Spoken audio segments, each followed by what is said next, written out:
Olá, novamente, estamos na nossa 7ª aula aqui do curso de Grego Intermediário da Escola Charles Spurgeon Online. Eu sou o professor Felipe Prestes. Estamos ainda aqui na parte do nominativo, ainda dos seus usos primários, tratando da parte do sujeito. Então, como temos falado aqui, nós ainda precisamos de alguma ampliação no sentido de entender, basicamente, de uma forma um pouco mais cuidadosa, o que o fato de o nominativo ser o sujeito tem nos seus meandros, certo? Então vamos aqui na falta de elementos. Como é essa falta de elementos aí que a gente tem tratado? É possível que o verbo de ligação esteja ausente na oração, embora implicitamente reconhecido. Então nós temos um sujeito, mas embora com esse sujeito nós não vemos o verbo de ligação. Lembra o verbo de ligação? Aquele que liga o sujeito ao predicativo do sujeito. E aí, às vezes, a gente tem uma construção no grego em que esse verbo de ligação ele não está presente, mas, ainda assim, ele está ali implicitamente. No caso aqui, Jesus fala, eu sou a voz. E ele diz, ego phone. Beleza? Ego é um pronome da primeira pessoa do singular. Phone, um substantivo no feminino. Voz, substantivo feminino. Mas, cadê o verbo? Onde está o verbo dessa frase? Ego phone.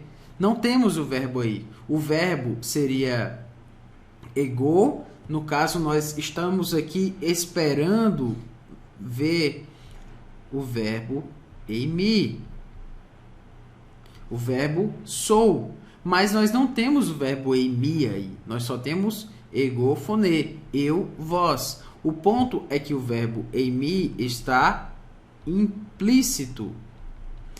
De fato, ele está ausente, ele não está aqui, mas nós temos aqui ele implícito, implicitamente reconhecido, eu sou a voz. Além disso, nós também podemos perceber que o sujeito também ele pode estar ausente, embora também implícito. Vamos perceber aqui,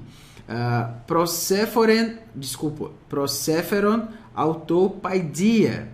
Então, eles traziam as crianças a ele. Eles traziam aqui, prosepheron, traziam. Autor a ele, ou para ele. E paidia as crianças. Vou colocar aqui crianças. Traziam a ele crianças, ou traziam a ele as crianças. Enfim, prosepheron autor paidia. Bom, nós temos aí nós temos aí traziam, que é o verbo. Nós temos aí a ele, que no caso aí é objeto indireto. A gente vai explicar melhor. Objeto indireto. E nós temos também crianças, que é o objeto direto. Cadê o sujeito? Cadê o sujeito dessa frase? Não está presente. Mas ele está na tradução aqui, ó. Prosepheron, no caso aqui, o omicroni, essa terminação aqui do verbo, ela me indica a terceira pessoa do plural. A terceira pessoa do plural, você vai lembrar, a primeira pessoa, eu, segunda pessoa, tu, terceira pessoa, ele. Nós, vós, eles no plural. Então, eles é a terceira pessoa do plural. Ela não está aqui presente de uma forma no caso no grego seria autoi. Autoi é eles no grego. Mas nós não temos autoi aqui. Por quê? Porque o omicronia aqui, a desinência verbal, já me indica que isso está na terceira pessoa do plural. Então, é como em português, basicamente, traziam, se nós tirássemos o eles aqui, vamos tirar aqui, eles, traziam as crianças a ele. O eles pode até não estar presente, mas ele está implícito aí, traziam as crianças a ele. Nós estamos percebendo, embora implicitamente, que o sujeito, no caso eles, aquelas pessoas que estão ali, eles, está presente na frase, não de uma forma explícita, mas de uma forma implícita. Então, nisso nós temos uma falta de elementos a qual a gente tem que prestar atenção para que a gente não seja pego de surpresa e, mas cadê o sujeito dessa frase? Cadê o verbo dessa frase? Não estou vendo, então não dá para traduzir. Dá. A gente só precisa ter paciência e perceber se talvez alguma coisa não está implícita e eu não estou percebendo. Então era isso que eu queria lembrar para você. Cuidado com a falta de elementos no sujeito, quando o verbo, o substantivo está no nominativo, no caso sendo o sujeito, talvez ele como sujeito esteja implícito na frase, talvez até o verbo, no caso o verbo de ligação, esteja implícito na frase. A gente só precisa ter cuidado com isso aí também. Então agora a gente vai para uma parte bem importante que eu considero do nosso curso, que é a parte mais prática, é a parte em que a gente vai chegar naquilo que eu entendo que é a parte prática, a parte como a gente vê o texto funcionando de fato na prática. Então vamos lá. Egapesen hotheos ton cosmo, o verso tão conhecido nosso, João 3,16. Egapesen, você vai lembrar do verbo agapao, que é o verbo eu amo, certo? Então, egapesen, você lembra aí, essa seta não ficou muito legal. Agora sim. Agapao, no caso aqui do presente, e egapesen no auristo. Então, vamos lá. Egapesen hotheos ton cosmo. Deus, você vai lembrar aqui, é o sujeito. Ton cosmon, objeto. Egapesen, o verbo. O sujeito, eu sei que hotheos é o sujeito, por quê? Porque ele está no nosso amigo aqui, o nominativo. Hotheos está no nominativo. Então, ele está tomando a função aí de sujeito da frase, certo? Sujeito da frase, aqui no caso, Deus amou o mundo. Lembra que a gente falou, né, de algumas acepções em que isso vai aparecer. Nesse caso aí é a forma mais simples. Nós temos um substantivo, nós temos um verbo e nós temos um objeto. O substantivo está no nominativo. Então, eu sei dessa forma que ele é o sujeito. No caso aqui, da mesma forma, amou o verbo, ao mundo, objeto, e o Deus, no caso, será o sujeito. Sujeito da frase. No caso, no português, nós não temos o nominativo, porque nós não temos casos no português, não pelo menos explicitamente, mas você percebe que essa é a forma mais simples. Quando está assim é uma beleza, né? Mas nós temos outros aspectos também para analisar aqui. Por exemplo, nós temos o próximo verbo, o verso aqui é Hebreus 11:8. Pistei, calúmenos, Abraão. Abraão, vamos começar por calúmenos, né? Calúmenos significa obedeceu. Então nós temos, eu vou colocar aqui em branco para a gente saber que é o verbo, neste caso aqui. Calúmenos, verbo, verbo. Nós achamos o verbo, obedeceu. E agora a gente vai para Abraão. Abraão, no caso aqui no grego, será o sujeito. Abraão, sujeito. Como é que eu sei que Abraão é o sujeito? Porque ele está, como a gente já tem percebido aqui, no nominativo.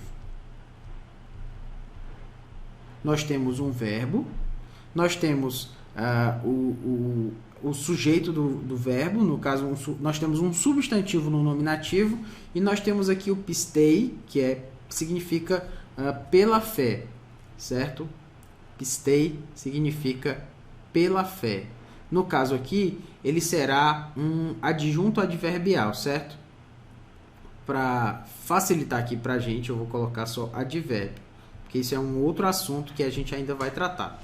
Mas vamos ficar desse jeito aqui. Advérbio, a função de advérbio, ou seja, de modificar o verbo calúmenos, no caso aqui, e obedeceu, no caso aqui do português. Então, nós temos um sujeito, nós temos um verbo. Lembra que aqui nós temos um verbo intransitivo. Vamos voltar um pouquinho aqui para aquela aula sobre transitivo e intransitivo, só para a gente lembrar aqui um pouco. Ó. Vou colocar aqui em preto agora. Amou Deus ao mundo. Se eu quiser transformar essa frase na voz passiva, eu consigo. Vamos tentar? Amou Deus ao mundo. O mundo vai no início agora da frase, certo? No caso aqui, o mundo. Amou está na voz ativa, agora eu vou transformá-lo na voz passiva. Então, eu uso o verbo ser, no caso aqui no passado. Então, o mundo foi... Lembra que ele está no passado, então ele foi amado. Verbo ser, né? Mais o verbo na voz passiva. O mundo foi amado. E Deus agora será o agente da passiva. Então, o mundo foi amado.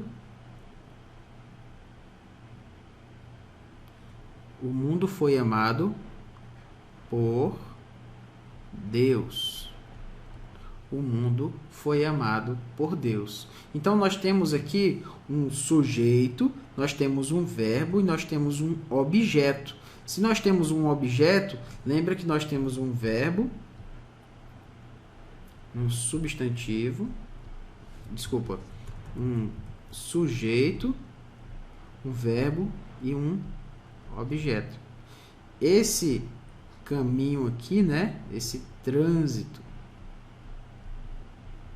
é o que vai tornar esse verbo como transitivo. Aqui, nós, por outro lado, temos um verbo que é intransitivo. Sabe por quê? Abraão obedeceu. Se eu terminar essa frase assim, Abraão obedeceu, e não falar da fé, a frase faz sentido. E a gente pode tirar a prova dele ser intransitivo da seguinte forma. Vou tentar colocá-lo na voz passiva, certo? Então, vamos colocar aqui Abraão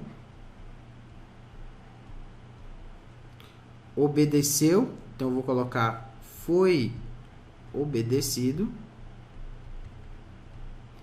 pela fé.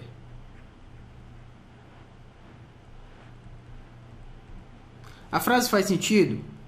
Assim, gramaticalmente ela faz sentido, mas o sentido dela nem de longe é o mesmo do inicial, porque pela fé Abraão obedeceu a Deus. Esse é o significado da frase lá em Hebreus 11:8. Se eu torná-lo na voz passiva, Abraão foi obedecido, Abraão foi... Não faz sentido o fato de Abraão ter sido obedecido. Não é isso que o texto está dizendo, né? Na verdade é uma heresia, né? Porque o ponto aí da obediência é como a Deus, e Abraão não pode ser obedecido por ninguém como a Deus, né? Como sendo Deus. Então o que eu quero dizer é o seguinte: essa frase não pode ser transformada, transportada para ser como voz passiva. Então, o que nós temos aqui é um verbo, mas esse verbo aqui é um verbo intransitivo. Intransitivo. Era esse ponto que eu queria lembrar aqui para você. No caso aqui, esse verbo é um verbo transitivo. Beleza?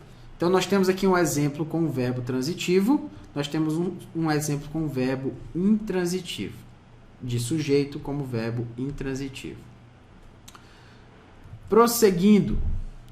Egethe Christos ek nekron. Romanos 6,4. Cristo foi ressuscitado dos mortos.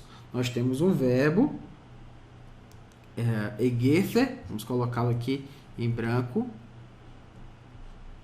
Egethe foi ressuscitado. Lembra que o sigma aqui, meu amigo, ele nos faz lembrar que esse verbo está na voz passiva, certo? O θ geralmente dá um toque sobre esse ponto. Christos, Cristo, nós temos aqui o sujeito, certo? E ek nekron, dos mortos. Eu vou colocar aqui em vermelho e vou chamá-lo de advérbio, certo? Porque ele está com essa função aí semanticamente, mas só para dar o toque. Depois a gente vai falar mais sobre as preposições e os casos, como elas tomam e o que isso significa. Mas, para efeito aqui do que a gente vai tratar, nós também temos um verbo. Aqui nós temos um verbo, como a gente está na voz passiva. Então, Cristo ressuscitou, ou no caso, foi ressuscitado dos mortos. Explicando aqui, então, nós temos um sujeito no nominativo. Na verdade, se ele é sujeito, ele é nominativo, né? Nós temos um verbo e nós temos também um advérbio aqui, como eu já coloquei. Dessa forma, você percebe que o sujeito ele também é apresentado com os verbos na voz passiva, com essa relação que nós apresentamos antes. Cristo foi ressuscitado dos mortos. Se eu tenho isso no nominativo, então, obviamente, eu vou saber que eu estou falando de um verbo, de um substantivo que tem a função aqui de sujeito da frase. Vamos lá. Hopater étheto ente idia exousia. O pai, hopater, étheto ente idia exousia. O pai estabeleceu por sua própria autoridade. Então, nós temos aqui o verbo étheto, estabeleceu. Por sua própria autoridade, ente idia exousia. Por sua própria autoridade. Idia, própria.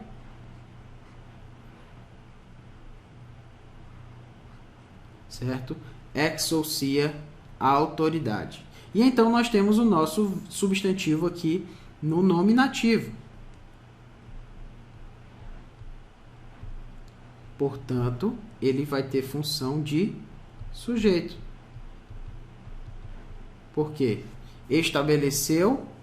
Quem estabeleceu? Quem foi que estabeleceu por sua própria autoridade? O pai.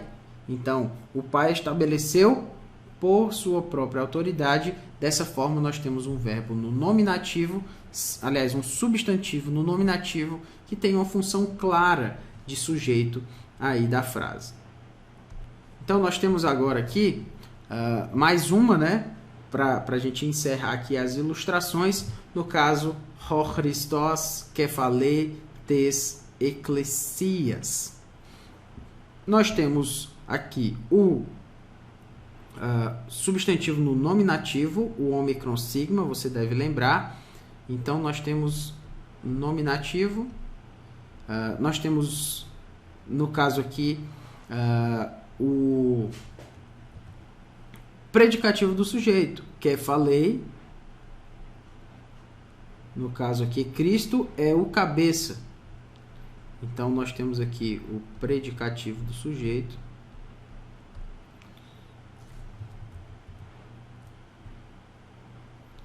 Nós temos tes Ecclesias, da igreja, certo? No caso aqui está no genitivo, tem uma função aí, uma ideia aí, no caso do português de adjunto adnominal, que é um outro elemento aqui que a gente ainda vai falar, certo? O cabeça, predicativo do sujeito, e, no caso, Cristo, o sujeito. Beleza. Só que está faltando alguma coisa aí, meu amigo. Aqui nós temos Cristo é o cabeça da igreja, mas cadê o verbo eimi aqui? Cadê o verbo dessa frase? Ele não está aqui. Nós temos o substantivo nominativo, predicativo do sujeito. Aqui uma construção no genitivo, né, com a ideia de adjunto adnominal. Beleza. Cadê o verbo? Não tem verbo. O verbo está implícito.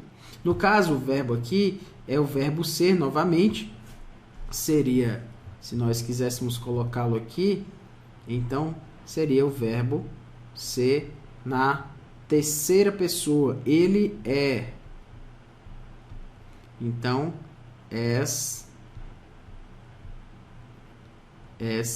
tin.